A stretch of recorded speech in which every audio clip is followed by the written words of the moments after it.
So yun guys, meron akong ipapakita dito sa inyo. Ito po yung mga ingredients na gagamitin ko ngayong pagluto ng scabitsing bulad guys. Ito po yung bulad guys. Kagabi ko pa ito binabad guys para matanggal yung alat. At saka yung pag ngayong umaga guys, prinito ko siya. So ang gagawin natin ngayon, gagawa tayo ng sauce niya para maging scabitsi na bulad. Ayan, sweet and sour po siya guys. Meron ako ditong lemon at saka sugar. Ayan guys, minix ko na siya lahat. So ngayon guys, umpisa na natin, magluto na tayo. Let's go! Then guys, mainit na yung kahan natin guys. Lagyan natin yung garlic.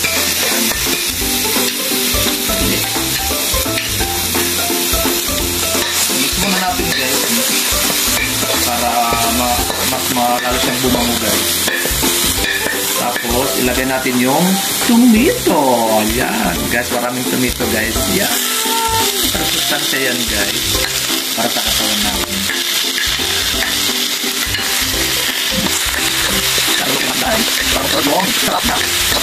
Lagyan na natin yung sauce natin guys. Yung sugar with lemon. Ayan.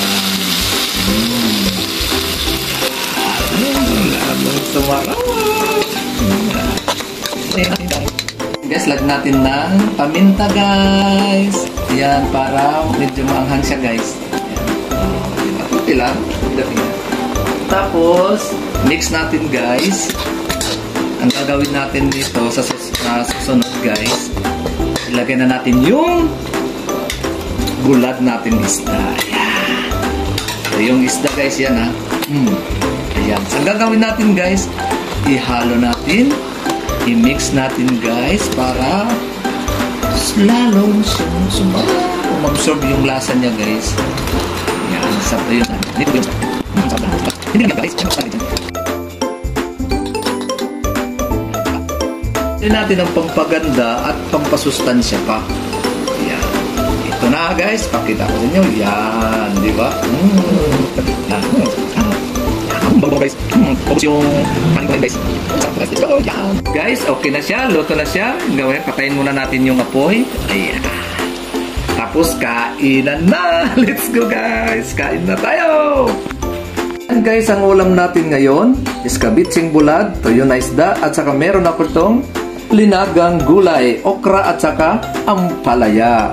Yan ang match na ano dyan guys. Paris po yan guys. Yan ang tawag natin na Paris talaga sa kainan. Lalo siyang masustansya. Let's go guys. Kainan na natin. Yan. Tsaka meron pang lumpia. Let's go guys. Kain na tayo guys. Gutom na.